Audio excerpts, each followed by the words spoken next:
English listening.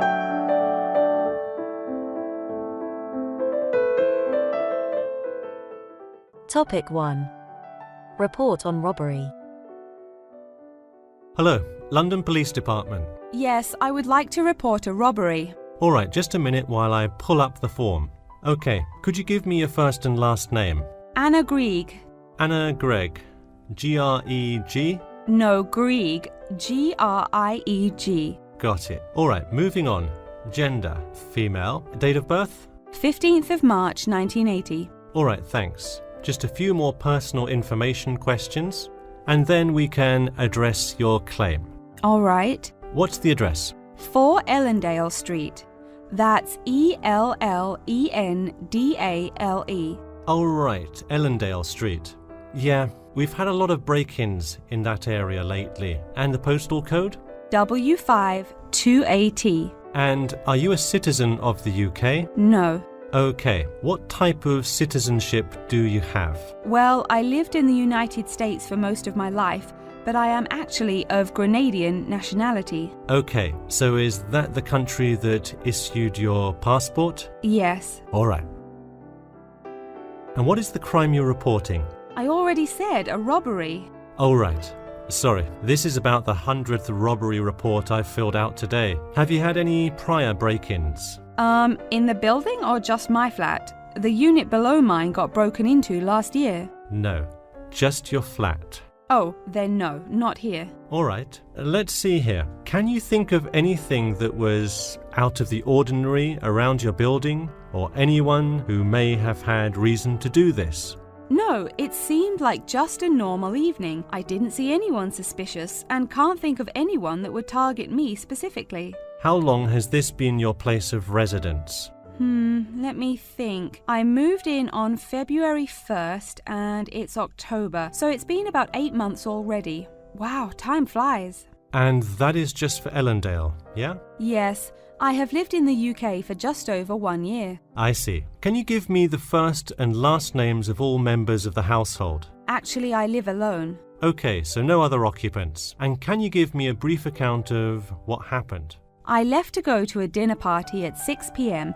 and when I returned at 11, I found the place ransacked and a lot of my things gone. Any sign of forced entry? Yes, the back door was wide open and it looked like someone used a crowbar to force it open. I see. And just to be clear, was the door locked when you left? Of course. Hey, you would be surprised how many reports we get where people have failed to lock their doors. Now, I need you to list any missing items valued above £200. So far, I'm missing my computer, my purse with my wallet in it, and the TV. Okay, let's start with the computer. What is the estimated value? £500. And what is the serial number? G41687770. Thank you. And a visual description? It is a black 13-inch PEMDAS cloud book. There is an Oxford sticker on the lid. Okay, and could you give me a description of the purse? Sure, it's a Claude Frieda shoulder bag and the material is silver-coloured cloth. Price? £300. Okay, that concludes my report. I'll submit it and we'll let you know of any developments.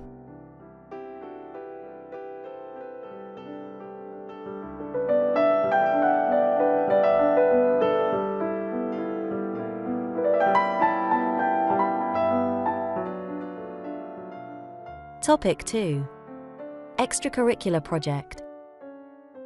Hi Mark. Hi Gina. What can I help you with? So we were hoping you could help us with this extracurricular project. Sure. What is the topic? Attending business school. This sounds like a great idea. So you're going to explain the requirements for getting into business school?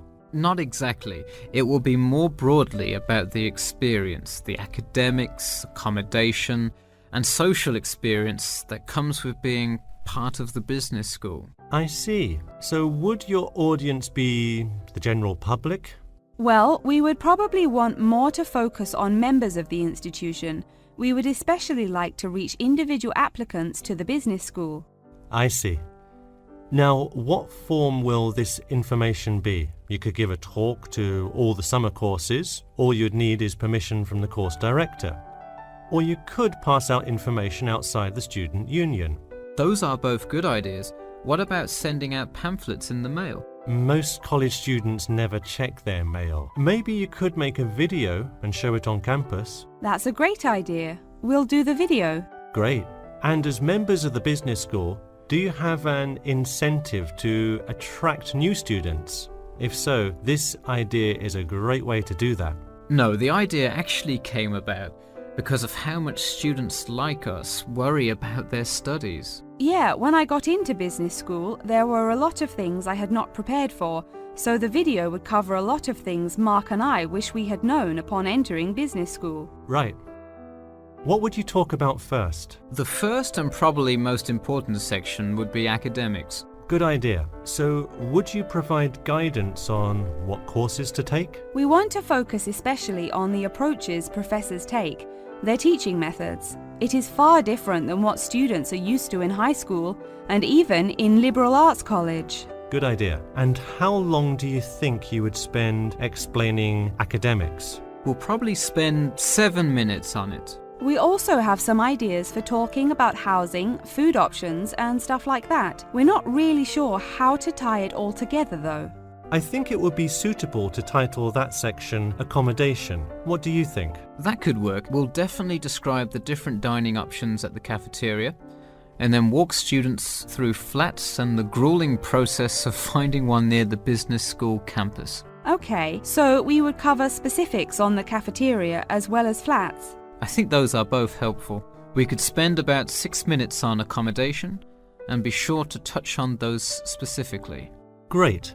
Is there anything else you would talk about? We definitely want to go over the social aspect of attending school here. Of course. I think it's good to have a little fun once in a while when you're working so hard in school. I think we are going to introduce new students to the disco that so many upper-class men know and love. Maybe we'll include a few other places too, but that's the main one. We're also going to invite students to the international evening taking place in the first week of school as a great chance for our large international student population to meet a lot of other new students. It can definitely be hard to meet people as an international student. I think that is a great idea. You may want to spend slightly longer on this section than the other two. How about 8 minutes? That sounds reasonable. So overall, the introduction should take 3 minutes and then the conclusion should take 4, giving us a total of 28 minutes. I wouldn't rush your introduction. Maybe give it between 4 and 6 minutes. The conclusion, though, can be shorter since it's just a quick refresher of each of the topics. Give that not more than 2 minutes. Okay, so in total, the video should take about the same time, just more intro and less conclusion? Precisely. All right, we're going to get to work on our video. Thanks for your help.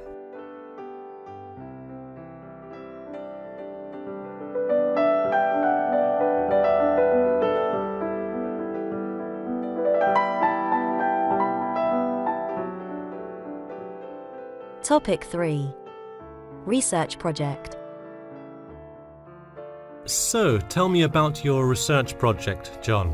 I created a questionnaire for the study to determine people's opinions of the relative feasibility of earning a living in Brisbane.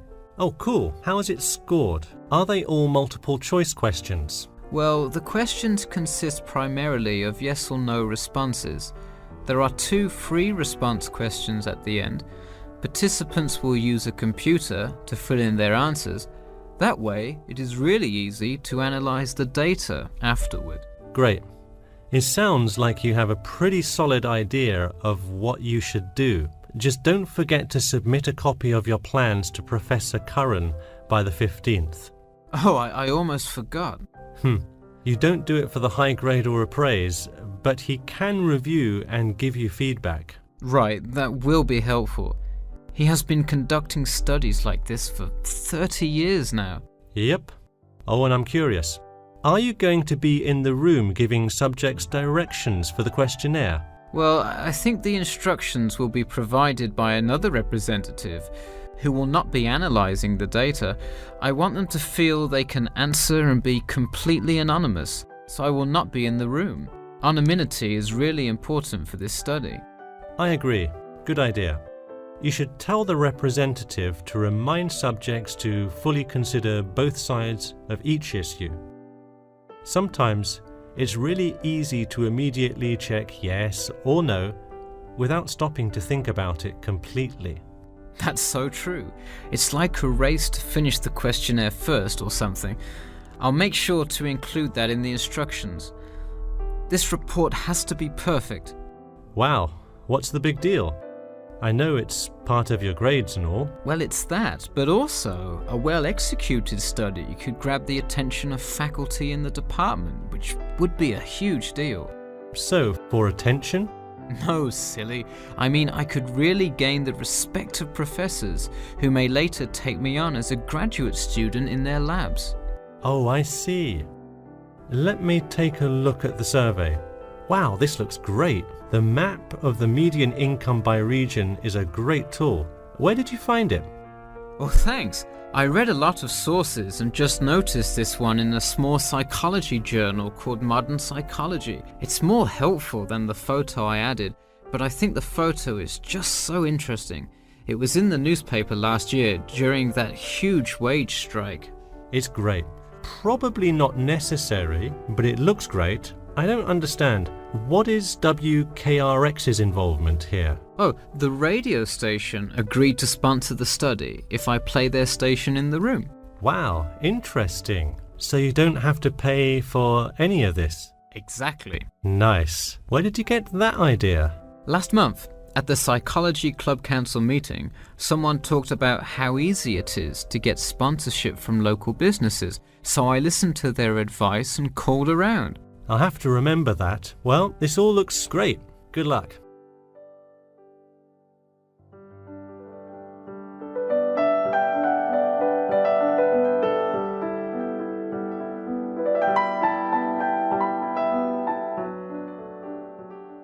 Topic 4. Pleasanton Town Market. Good afternoon. In the last few lectures, we've been covering the social and political pressures that influenced the rise of the rebellion of 1679. Today, I would like to focus on the Pleasanton Town Market. Now, why are we talking all about some market? It's not like it was the first market ever, or even a particularly large market. The Pleasanton Town Market is important because it is often mentioned in the literature found in the library. If you have ever been there, you have probably seen all of the handcrafted items sold there now. But what was originally bought and sold in the town market? In the beginning, the market sold products such as meats, furs, and simple tools. Over time, though, it became known as the place to find quality livestock. People came from all over the world to find the biggest and best cows, pigs, and chickens. In fact, the profits from the town market became the savior of a plummeting economy during a time of much turmoil. Not to be confused with the Reconstruction era, a period of rapid development came about in the 1660s as a result of the market's vendors contributing their profits to building up much-needed public facilities and defense, which would later make a huge impact on the outcome of the war. For many years, the market flourished and began to draw in large tourism crowds in addition to the throngs of livestock customers. However, as revolutions in farming came about, more people moved to farms far from the city centre. Customers grew more and more reluctant to travel all the way to the town centre for their meats, when they could easily choose to buy from local farmers near them for a fraction of the price. With such a fall in the profits of the town's major profit generator, some quality town planning was needed. In the mayoral election of 1668, a young man of little fame just barely claimed the popular vote, none other than the now legendary John C. Wiley. Wiley's first decision as mayor of Pleasanton was to deal with the quickly failing town market. The building with the large clock was a landmark that had symbolized growth in Pleasanton for a generation. Wiley decided to use the notoriety of the town market to set an example. During the historical Rotterdam Rebellion, Wiley gave all those involved lifetime prison sentences in the very same building. It stayed a prison for about 50 more years until they transported all remaining prisoners to other facilities and turned it into the historical monument today.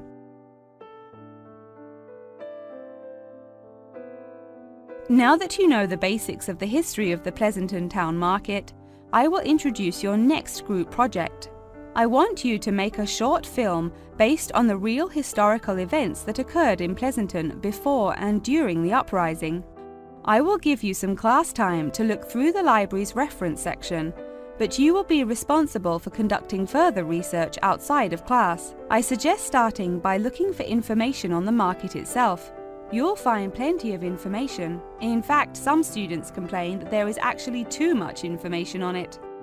On your own time, you could find family members of old war veterans to conduct interviews.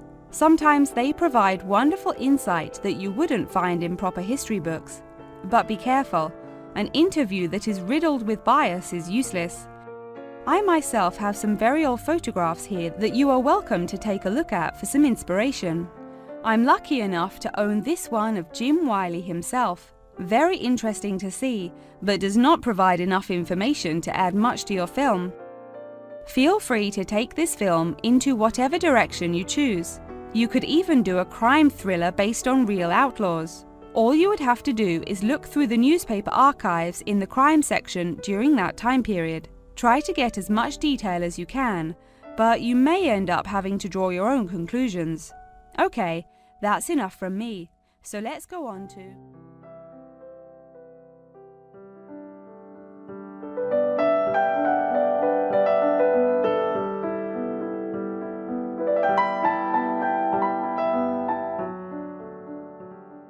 Topic 5. Plan for sharing accommodation.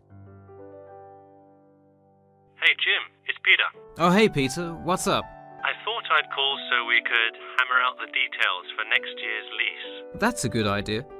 Did we ever decide on how to split the total rent? Well, I was thinking since my room is bigger, I probably should pay a little more. So I could pay £110 and you could pay £80. Does that sound okay?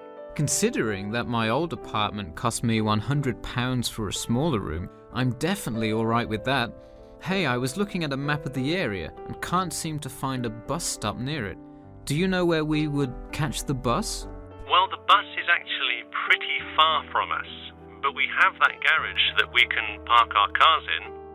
Wow, that's great. Convenient parking is hard to find, so we're lucky we have that. Okay, so we have a whole lot of things we'll need to buy when we move in. How do you want to split that up?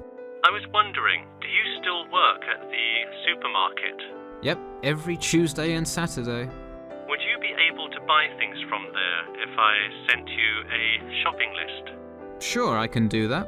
Great, then I can take care of whatever else we need that you wouldn't get at a supermarket. If you want, I'll pick you up from work that day and we can go to the apartment together. Oh, that would be great, thanks. No problem. That way we can split the cost of petrol. Works for me. It's so expensive these days, isn't it? It's downright obscene. So let's figure out what appliances we need. Do we have a microwave? Yes, the landlord's providing that for us. Hey, do you still have that space heater though? We need one for the kitchen since it's not connected to the central heating. Alright, I'll bring that. Anything else? Well, I have some dining room and living room furniture I can bring, so that should take care of most of the big stuff. You know what we do need though? Could you bring a toaster? I actually don't have one. It doesn't come with the microwave. No, the landlord is only supplying the microwave. It would really help if you could bring one. Okay, I'll pick one up at the store. You know, I also have this cool antique rotary phone that would be a cool addition to the apartment, sort of as decoration and utility. Oh, cool. The only thing is, we'd have to put it in the kitchen unless you want it in your room. Why not put it in the living room? The living room's too loud to have a phone conversation. The noise sort of carries. So if one person is trying to watch TV or have friends over, the person on the phone won't be able to hear. Okay, well I guess kitchen it is then. Any other big things we need? That seems like everything. That's all I can think of. And of course, move-in is... June the 1st. I can't wait. We'll be able to watch the big game in our new apartment. It's going to be awesome. Yeah, we can move in the morning, and then Friday night we can sit back and cheer on Liverpool. I have an exam in the morning, but we'll be done around 11 a.m. and can move in after. Wait, Liverpool? You're joking, right? I thought you were a Manchester United fan. Man U? No way. Liverpool all the way. Oh no, I don't know if I can live with a Liverpool fan.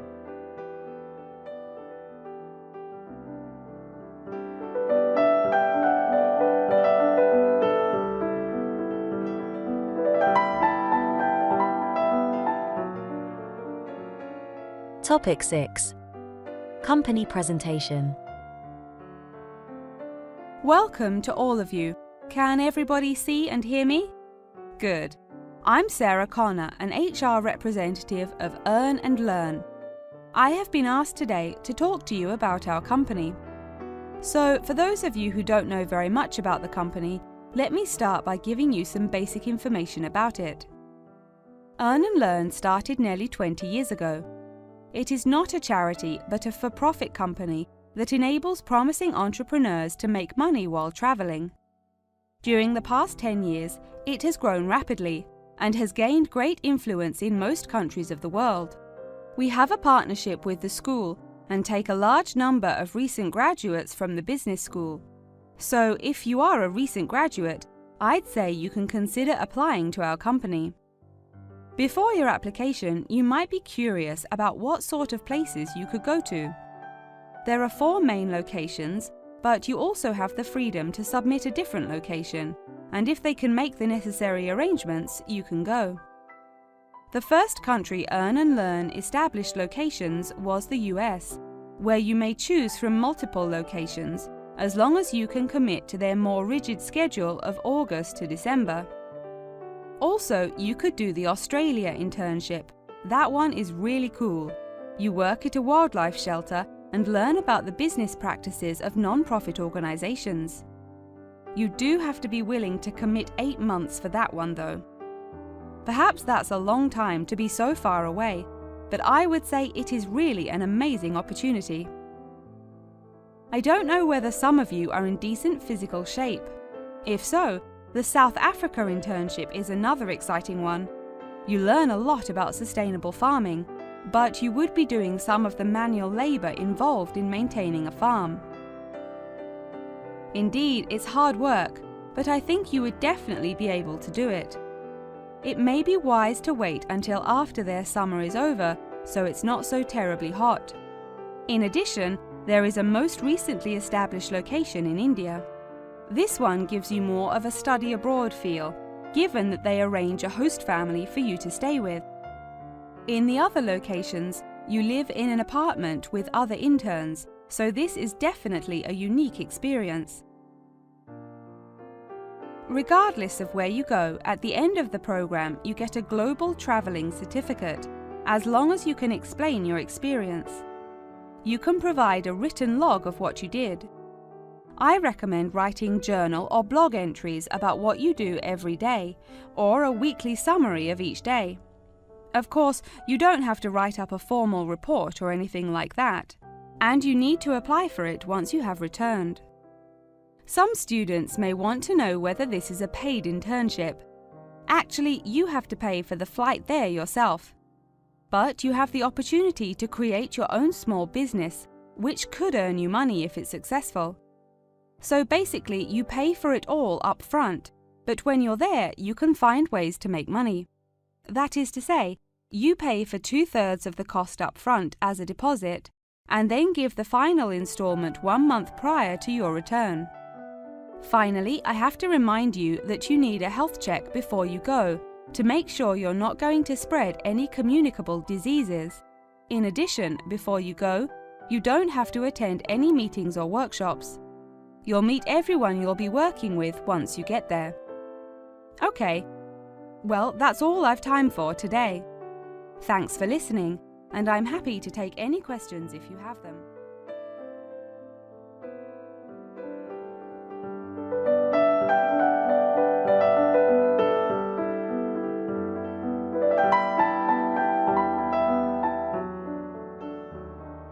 Topic 7. Group presentation assignment. Hi, Professor Timmons. Do you have a few minutes? I was hoping to talk about what I missed on Thursday. Hello, come in. Sure, sit down. Could you tell me your name, please? Margaret, sir. Margaret Parkinson. I apologise for missing your class, but I had to go to the hospital. I'm sorry to hear that. Everything is okay now, though, I hope. Yes, thanks. Glad to hear it. So on Thursday, I outlined the research project that will account for 30% of your grade. All students will be divided into groups and will give a well-researched presentation to the class covering a specific topic relevant to student life. Oh, that sounds interesting. Can we choose just any topic that pertains to life as a student, like how to start your own student organisation? Well, though I'm sure that would be an informative presentation, I've already chosen a list of topics which I will assign. As an example, I assigned one group the topic of student loans. They're to research not just the prevalence of students who have loans to pay for their tuition, but information as to how best to manage these loans and possible scholarships that could alleviate some of the financial burden. That one sounds particularly interesting to me. Could I request that topic? I could easily find out a lot about it by stopping by the finance office on my way to class. Unfortunately, that one's already taken by another group. I have, however, assigned you to a group and given you all one of two choices. Oh, I see. What are the choices? The first is discussing smoking, trends in the number of student smokers compared with the general population, popular reasons students take up smoking, and more healthy alternatives to smoking. That one could be interesting. I'm not a smoker myself, but we'll see what my group thinks. If we did choose this topic, we would rather not put our fellow students on the spot to interview them. Where else could we gather information? How about where the cigarettes are sold? Oh, that's a great idea. I could interview the manager of a supermarket and find out the average age of people buying cigarettes, or how much they buy, that sort of thing. Precisely. Okay, I'll keep that in mind. And what was the other topic? The other topic is the practice of natural medicine. It sounds far more specific than the others, but it is more of an exercise of outlining a career path.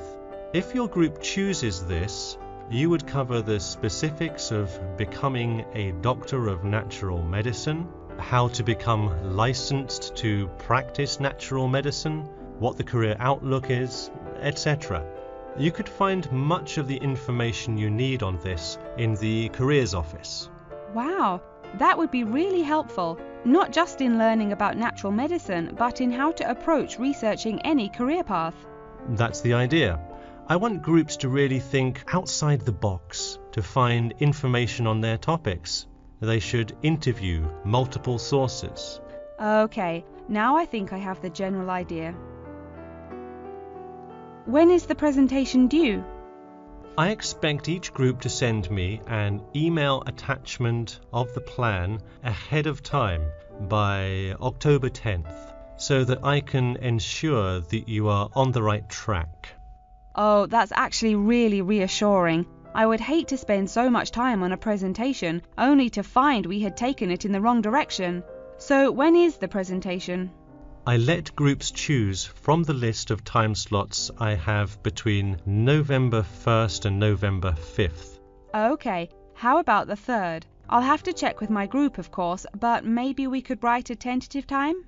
Sure, let me take a look. I'm actually booked completely through the 3rd and 4th now. How about sometime in the afternoon of the 5th? Great, how about 2 o'clock? No problem. I'll pencil your group in. Okay, thanks. And to clarify, what exactly is due in the first phase?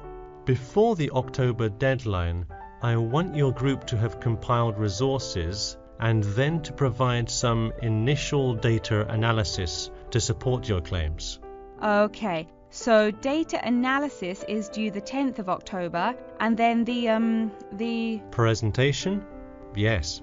The The final phase is simply giving the presentation on the 5th of November. All right, I think I have all the information I need. Thanks. You're welcome. See you in class tomorrow.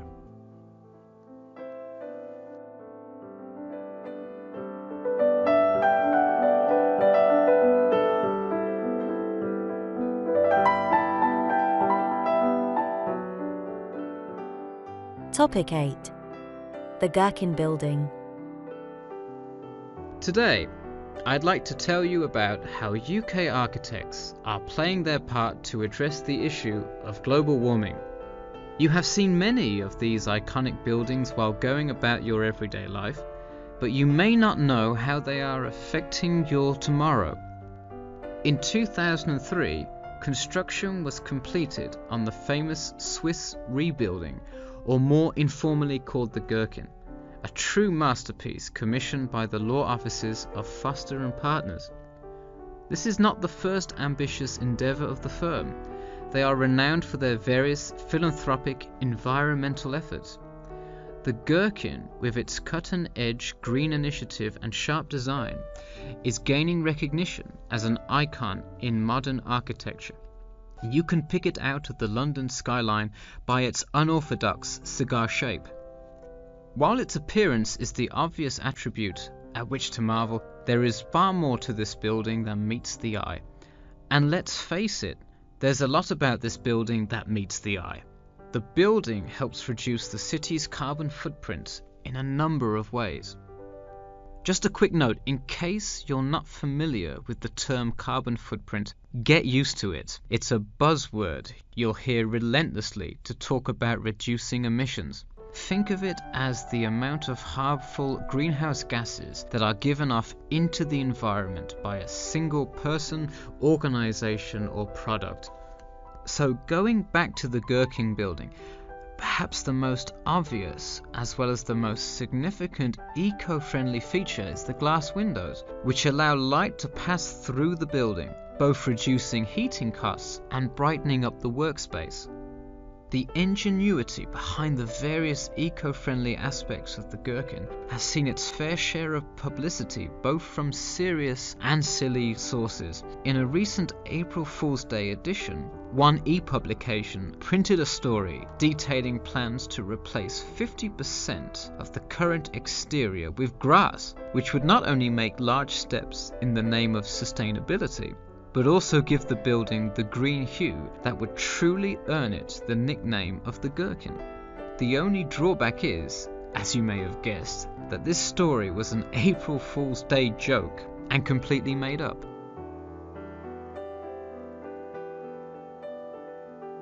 In all seriousness though, the building is setting a new standard of design that other architects and city planners just cannot ignore. The building's bold and cost-efficient design has won a number of architecture awards, including the Stirling Prize, the London Region Award, and the Emperor's Skyscraper Award, among others.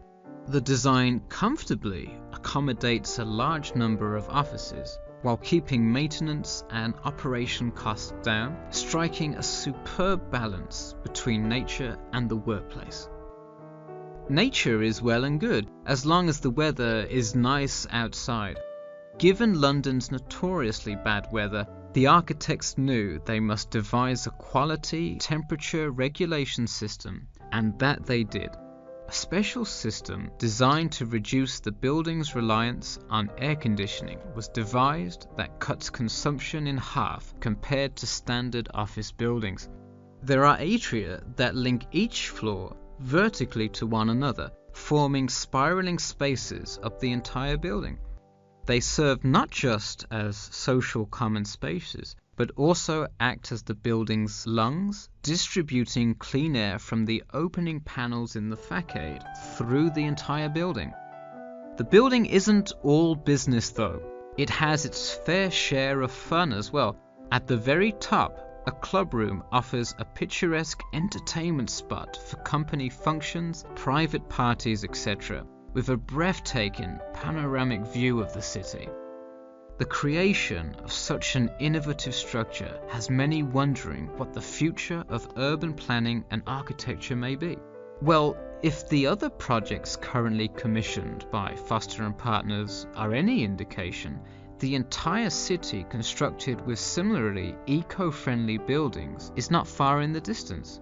The Masdar city development aims to create a desert city that produces zero waste and removes as much carbon dioxide from the atmosphere as it puts in, a huge feat in protecting our Earth.